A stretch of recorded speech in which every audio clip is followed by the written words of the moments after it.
Hello అందరికీ నమస్తే. Panchamrutham astro numerics ఛానల్కి స్వాగతం.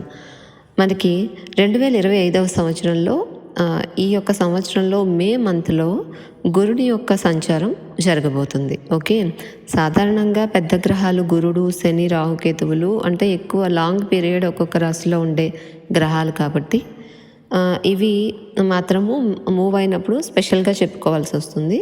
అదర్వైజ్ మిగిలిన గ్రహాలు 20 days, 1 month, 40 days ఇలా రకరకాలుగా చేంజ్ అవుతూ ఉంటాయి కాబట్టి అవి మనం ఆ మంత్లో తెలుసుకోవచ్చు.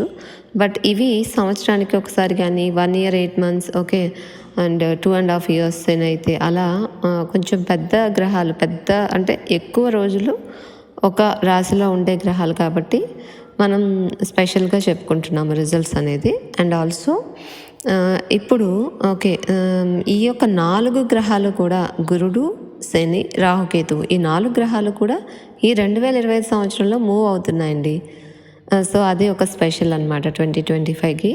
ఎందుకంటే 4 మూవ్ అయినప్పుడు చాలా రకాల మార్పులు అనేవి వస్తూ ఉంటాయి ఎక్కువగా అందరి లైఫ్లో అండ్ ఓవరాల్గా కూడా దేశానికి అలా కూడా ఉంటుందన్నమాట మార్పులు అనేవి.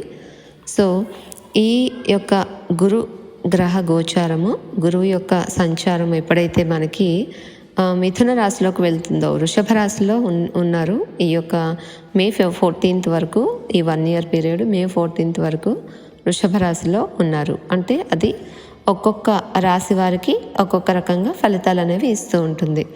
ఓకే, సో అలాగే ఈ యొక్క మిథున రాశిలోకి వెళ్ళిన తర్వాత ఏ రాశికి ఎన్నవ స్థానం అయింది, ఆ యొక్క రాశి ఆ యొక్క గురువు ఉన్నటువంటి రాశి వీళ్ళ రాశికి అంటే మన రాశికి ఎన్నవ రాశి అయింది, అక్కడ ఎలా ఉండబోతుంది అన్ని రకాలుగా చూసి మనము రాశిని బట్టి చెప్పుకుందాం. ఓకేనా, సో ఇది అన్ని రాశులకి వీడియో అనేది వస్తుంది. సో మీరు మీ యొక్క రాశిని చూసుకొని దాని ప్రకారము పరిశీలించుకోండి.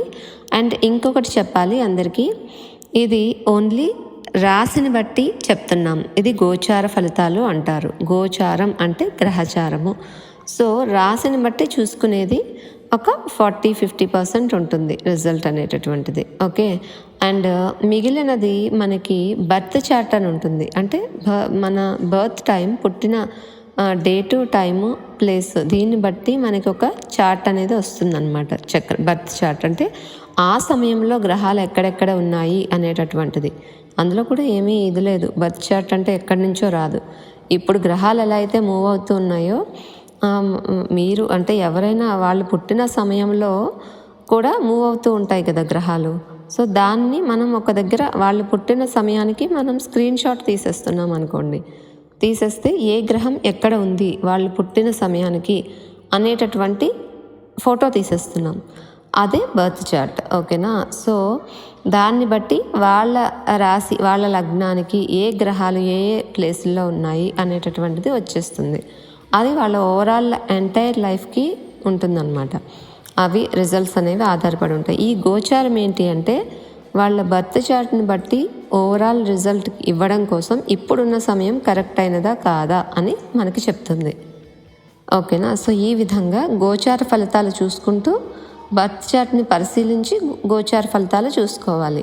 అంతేకాని ఏదో రాశుల గురించి చెప్పారు మనకి టీవీలో కానీ ఎక్కడైనా యూట్యూబ్లో వచ్చేస్తూ ఉంటాయి, రాశి ఫలం ఇలా ఉంది అంటే అది 100% మనకి 100% మనం తీసేసుకోవాల్సిన అవసరం లేదు. ఎందుకంటే బర్త్ చార్ట్ అనేది ఒకటి ఉంటుంది. అందుకని మీ బర్త్ చార్ట్ని మీరు తెలుసుకోండి. మీకు తెలుసుకోవడం తెలీదు, వాటి రిజల్ట్ మాకు తెలియదు, ఎలా తెలుసుకోవాలి అంటే ఆస్ట్రాలజర్స్ ఉంటారు మీ దగ్గరలో. కానీ ఏదైనా మీ సోర్స్ ఏ విధంగా అయినా వర్చువల్ ఆర్ ఫిజికల్గా అయినా మీకు మీరు కలిసి తెలుసుకోండి. ఓకేనా, అది ఇంపార్టెంట్. ఈ యొక్క ఆస్ట్రాలజీ సైన్స్ని నమ్మే వాళ్ళకి చెప్తున్నాను.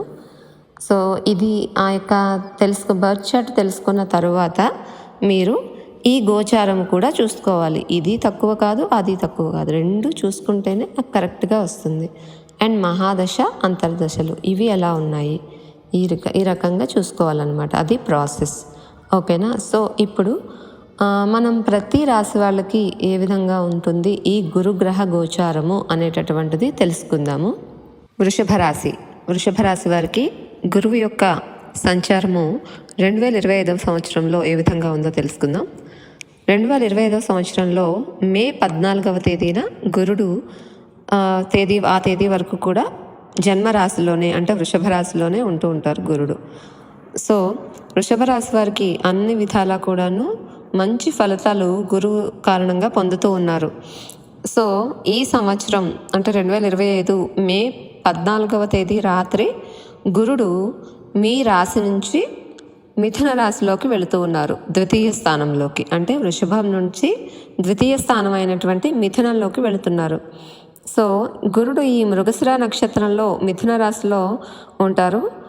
గురుడికి ఎప్పుడైతే ఈ యొక్క ద్వితీయ స్థాన సంచారం వచ్చిందో అంటే కుటుంబ స్థానము, ద్వితీయం అంటే ధనస్థానం, కుటుంబ స్థానము, వాక్కు స్థానం అన్ని రకాలుగా ఉంటుంది. సో ఈ ప్లేస్లోకి గురుడు ఎప్పుడైతే వెళ్తారో ఇది అన్ని రకాలుగా కూడా డెవలప్మెంట్స్నే ఇస్తూ ఉంటుంది ఈ యొక్క అక్టోబర్ వరకు కూడాను. ఎందుకంటే మే 14 నుంచి అక్టోబర్ వరకు అంటే అక్టోబర్ 18 వరకు ఈ సంవత్సరం గురుడు ద్వితీయ స్థానము ధనస్థానంలో ఉంటారు ఈ యొక్క వృషభ రాశి వారికి, అంటే 2వ స్థానంలో.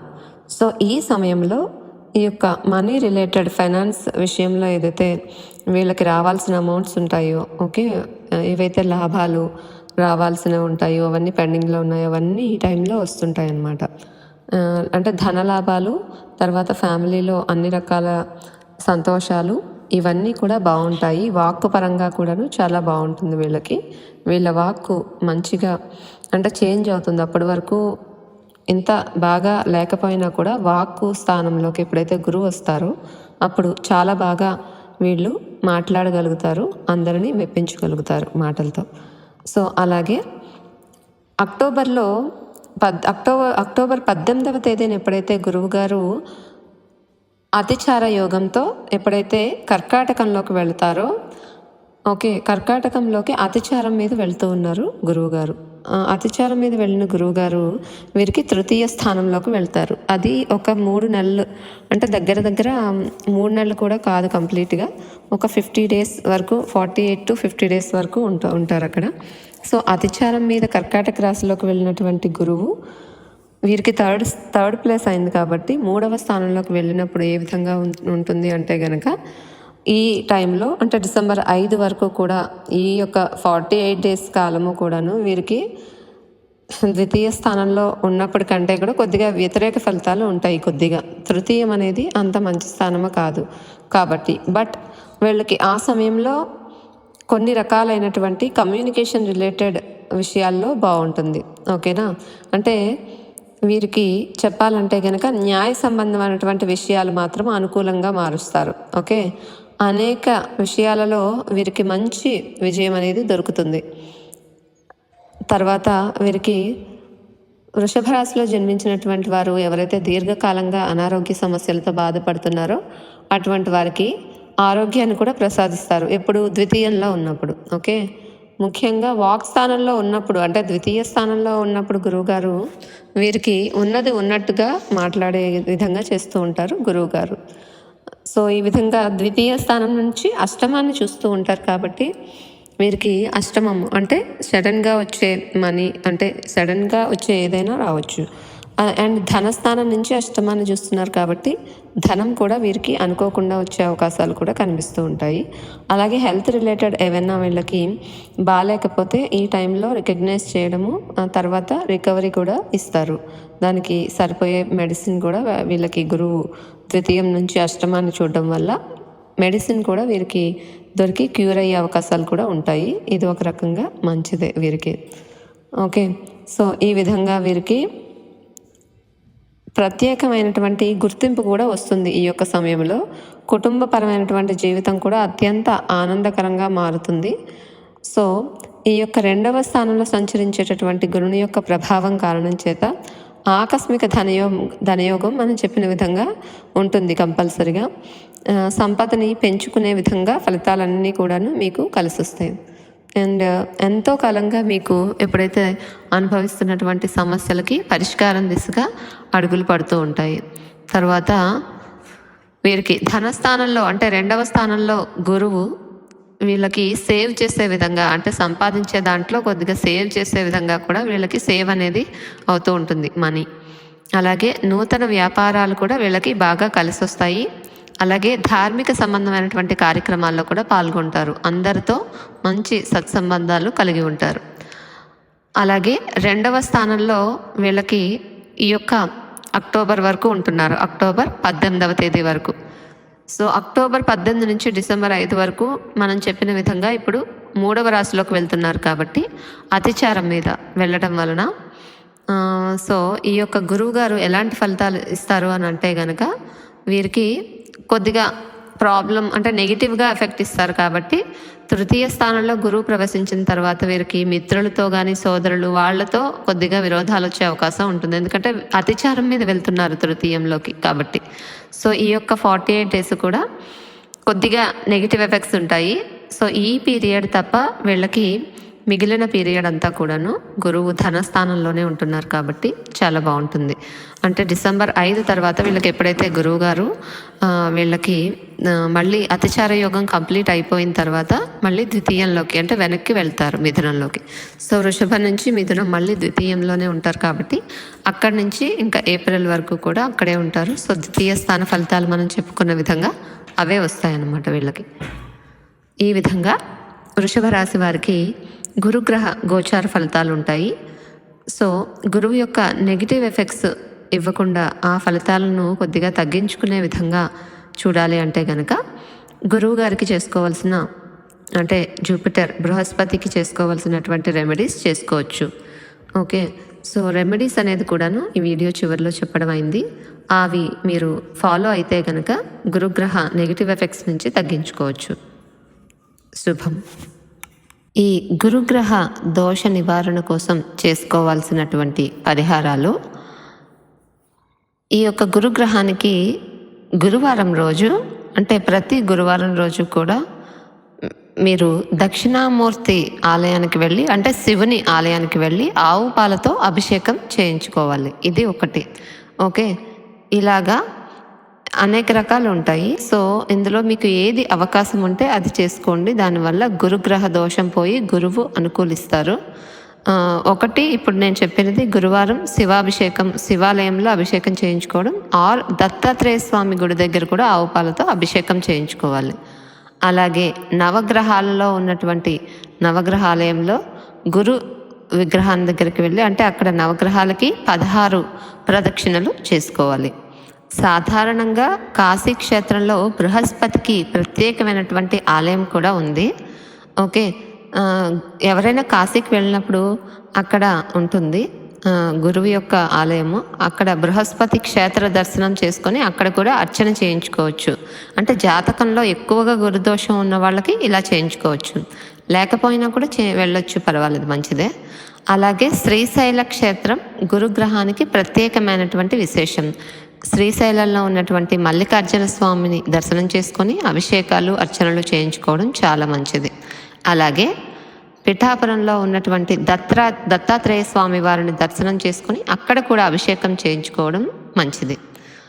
అలాగే నవగ్రహాలయంలో గురుగ్రహం దగ్గర 16 ఒత్తులతో ఆవు నేతితో దీపారాధన చేసుకుంటే కూడా గురుగ్రహ దోషము పోతుంది. గురు పౌర్ణమి ఎప్పుడైతే వస్తుందో అప్పుడు అన్నదానం చేసుకోవడం కూడా మంచిది. అదేవిధంగా గురుని సేవించడం, అంటే గురువుల్ని సేవించడము, మీ సద్గురువులు ఎవరైతే ఉంటారో వాళ్ళని సేవించడం కూడా గురుగ్రహ దోష నివారణ జరుగుతుంది. సో గురు నవగ్రహ మంత్రం ఉంటుంది. ఓకేనా, సో గురుగ్రహ నవగ్రహ మంత్రాన్ని కొన్నిసార్లు 16 సార్లు ప్రతిరోజు చాంటింగ్ చేసుకోవడము, అలాగే ఒకవేళ ప్రతిరోజు కుదరకపోతే ప్రతి గురువారము చేసుకోవడం కూడా మంచిది. ప్రతి గురువారం నవగ్రహ కోవెల్లో నవగ్రహాల దగ్గర 16 ప్రదక్షిణలు చేసుకోవడం కూడా ఒక రెమెడీ అన్నమాట. సో ఈ విధంగా చేసుకోవచ్చు.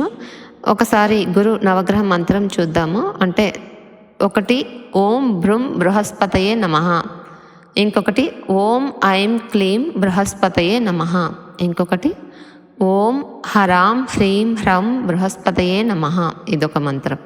అలాగే ఓం ఐం ఓం సురగురో అభీష్టం యచ్చ యచ్చ స్వాహ అనేది. ఓకేనా, ఇలా మనకి చాలా రకాల మంత్రాలు ఉంటాయి బృహస్పతికి సంబంధించినవి. ఈ మంత్రాలు ప్రతిరోజు స్మరణ చేసుకుంటూ ఉంటే కూడా, అంటే ఏదైనా ఒకటి తీసుకొని మీరు దాన్ని ఒక చాంటింగ్ లాగా చేసుకోవచ్చు. ఓకే. సో ఈ విధంగా చేసుకుంటే గురుగ్రహ దోషం అనేటటువంటిది తగ్గుతుంది. అలాగే గురువారం పూట శివాలయంలో ఉదయం కానీ సాయంత్రం కానీ ఒక ప్రసాదాన్ని ఏదైనా, అంటే పులిహారని ఎక్కువగా చేసి ప్రసాదంగా పంచిపెడితే కూడా చాలా మంచిది. అలాగే బ్రాహ్మణులకి ఎవరికైనా కేజింపావు శనగలు దానం చేస్తే కూడా గురుగ్రహ దోషం పోతుంది. ఓకేనా. ఎవరికైనా బ్రాహ్మణులకి పసుపు రంగు వస్త్రాలు దానం చేయడం వల్ల కూడా ఈ యొక్క దోషం తగ్గుతుంది. దానితోపాటు పసుపు రంగు అరటిపళ్ళు కూడా దక్షిణ తాంబూలాలతో పాటు బ్రాహ్మణులకి వరుసగా 7 వారాలు దానం చేసినా కూడా చాలా మంచిది, దోషం తగ్గుతుంది. సో ఈ విధంగా గురువు యొక్క బృహస్పతికి అంటే గురుగ్రహానికి దోష నివారణ ఏవైనా మీరు కొన్ని చేయగలిగినవి చేసుకోవచ్చు. దీని ద్వారా గురుగ్రహ దోషం కొంతవరకు తగ్గుతుంది. శుభం.